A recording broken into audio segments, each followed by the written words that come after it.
It's Laura Eubanks of Design for Serenity with your succulent tip of the day, and it is Monday, the beginning of a new quarantine week. So we are back at it in my front yard because the last couple of years I have missed my window down here. I've attacked this bed way too late in the season, and it's kind of fried. So I'm going to get at it earlier this time. I also want to make a shout out to this star Jasmine. Not a succulent, but you can see it is starting to run amok in a very almost frightening way. However, note that it is about to bloom. See all these little flowers, all these little buds? So I do not want to snip and clip at this until after it has a chance to bloom. So keep that in mind before you go after your plants. If you see that they're getting ready to throw off flowers, you might want to just wait a minute. So here we are. This bed, you know, you've seen me rework this one a few times, and frankly, it's looked worse. So I'm not going to completely decimate the whole thing. I'm just going to be kind of selective. And I want to point out that that's another approach to succulent maintenance. You don't necessarily have to go completely down the road with it. You can just pick and choose. So I'm feeling like this Synodenium grantii, I have a love-hate relationship with this plant here, because those of you that work with it know that when the weather gets cold and the days get short, it can go leafless. In the summer, when things turn around, this is going to be glorious and full of leaves probably until around Christmas. I don't love the way it looks right now, but I'm going to give it another season and we'll revisit that next year. This is an Aloe Cameronii, and it's not really red. I guess, you know, we have had a lot of rain, but also it was put in here as a cutting. It has since rooted. So if you want your Cameronii to be red instead of green,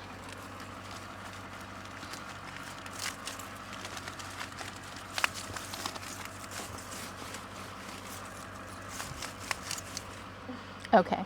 You can do it. I believe in you.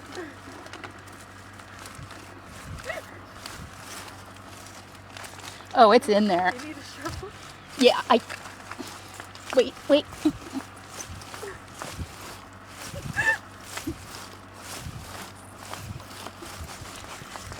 Yep, I give up.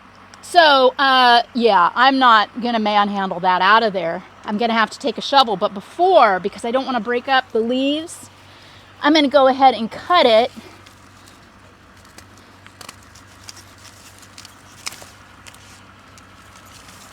And set it aside.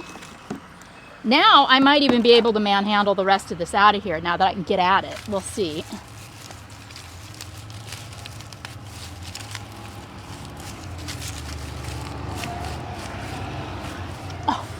Okay, there is just a tap root. Wait, let me see. There we go, I got it. Woohoo, okay. This represents 1 year of regeneration. This plant was put in last year like this as a cutting, and over the year has done that. So, yikes. Okay.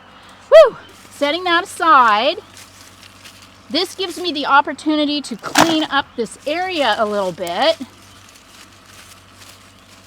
Check for bugs. Remember, I've always told you that if you see an abundance of ants scurrying around your plants, chances are good they're vectoring mealybugs, aphids, or some other pest. I do not see any ants. Surprisingly enough, I don't even see any snails, which kind of shocks me because I haven't treated this area with anything. But this is so rewarding. Oh my gosh, to just clean up all the detritus and all of this dead stuff. This Fred Ives has kind of a gnarly looking offset that I'm not loving. But see, those are babies at the end of that stem.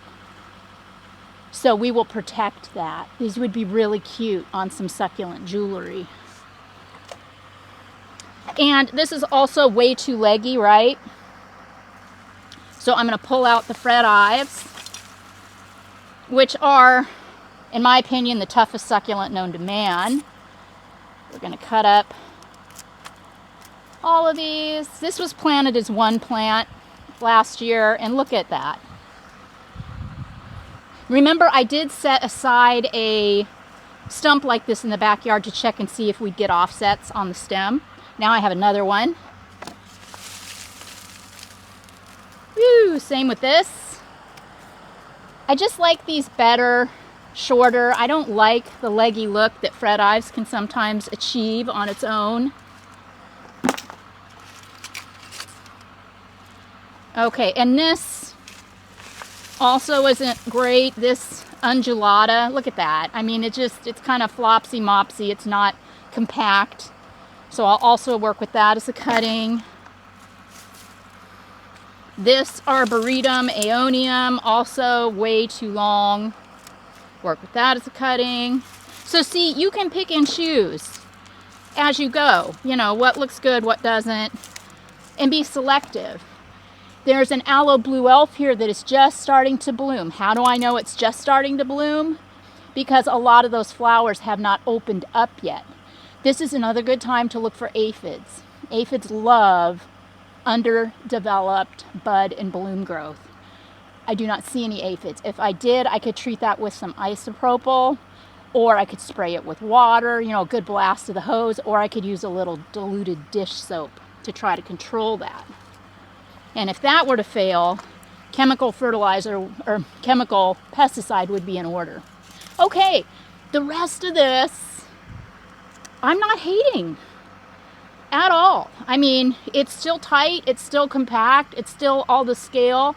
This cotyledon fang that I adore, you know, is in proportion with the aeoniums.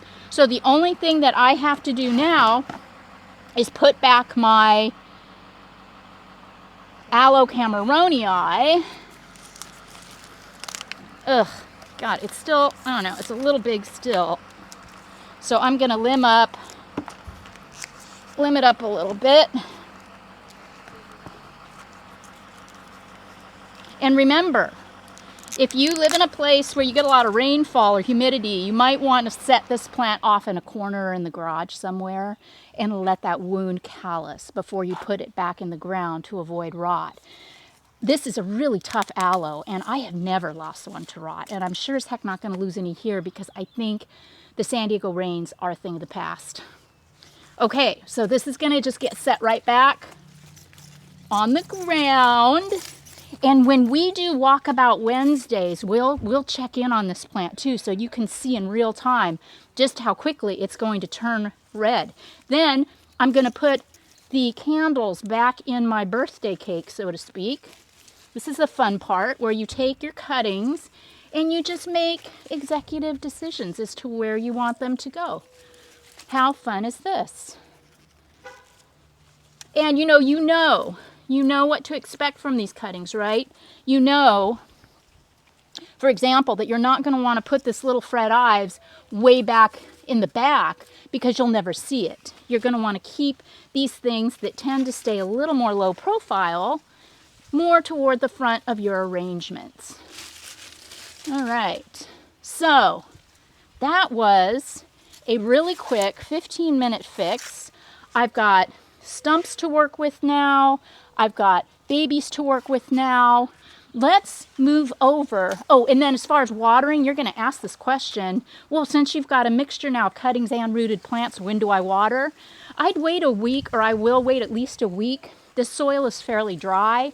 I want to give those cuttings a chance to harden off before I start watering again. So 1 to 2 weeks, and then I'll just continue with my normal routine, which is basically slopping water on it whenever I remember. Now, many of you remember